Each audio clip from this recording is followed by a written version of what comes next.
complementary and alternative medicine is now morphing more into integrative holistic medicine modalities, that they are complementary to Western medicine, what we consider surgery, medications, and some manual medicine, but also integrating holistic approaches to empower patients to self-care, to heal themselves, believing that they can heal themselves. And so we offer art therapy, rec therapy, music therapy, yoga, tai chi, qigong, and a myriad of behavioral health modalities, meditative modalities, that I say calm our mind, relax our body, and renew our spirit. And the key to the meditative practices is mastering the breath. When we can master the breath, then we can truly calm our mind, relax our body, and renew our spirits.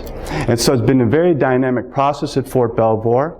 Every week we do yoga, we do Reiki, self-care, and I've been practicing that for almost 2 years now. And it's been very fulfilling. Our patients love this practice. It allows them to relax, be more at peace, reduce their stress and anxiety, and it helps them sleep. And I joke with them, the hardest thing about doing this practice is doing it, the discipline to do it, because they see the therapeutic benefits with this practice, as well as a lot of our other mind-body practices, guided imagery, taking that walk along the Potomac River, visualizing the beautiful sunrise or sunset on the beach. It's just very healing and very therapeutic for people. The Reiki self-care treatment protocol is very flexible. The time is also flexible. It uses 8 hand placements, and each hand placement is held for about 3 to 5 minutes.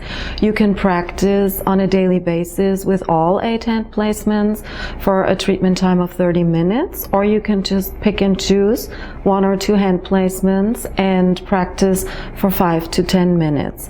I have been practicing Reiki since 2004. I use Reiki self-care on a daily basis.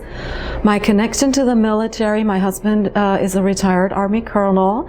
Our oldest son is a U.S. Army Ranger veteran. He actually just finished his service and he's going to school now.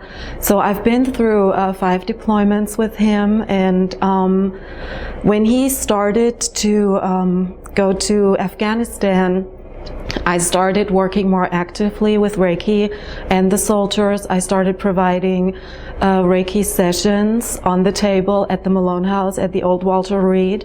And in a way, it was for me about, doing something, giving back while he serves his country overseas. I would explain Reiki self-care as an effortless form of meditation. It just takes your time. And using 8 different hand placements over our major organs and endocrine system, it moves energy. Believing that we can move energy, that the body is self-healing and self-regulating. And we can measure energy. We can measure energy with EEG in our brain, EKG in our heart. Those lines better be going up and down or it's not a good day. And EMG in our muscles. And so believing we can move this energy through our body to calm our mind, relax our body, and renew our spirit.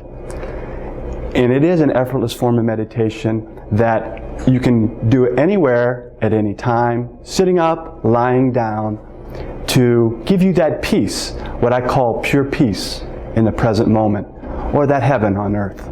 The reason I really enjoy the integrative approach, I'm an osteopathic family physician, and I do believe the body is self-healing and self-regulating. And so we have to do our part, the discipline to do the next right thing. Many of our patients that we see on the inpatient substance abuse program are at the lowest portions of their life. And so it's about making better choices in their lives. And so they're more open to want to get better, to want to heal their mind, their body, and their spirit. And we talk about the addiction program as a boot camp for their mind and their body and their spirit.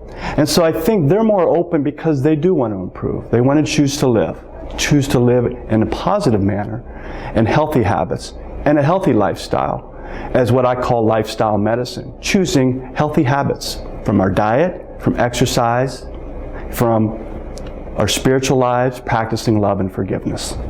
It has been my experience that soldiers and their family members are open to this practice because they simply have to place their hands. They do not have to count themselves into a meditative state or recite any mantras that may be against their belief system or outside of their culture.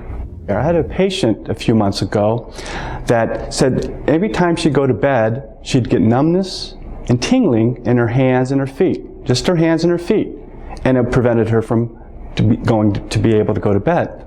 And so I had a couple medical students with me, and so I wasn't sure what's going on, so I asked them.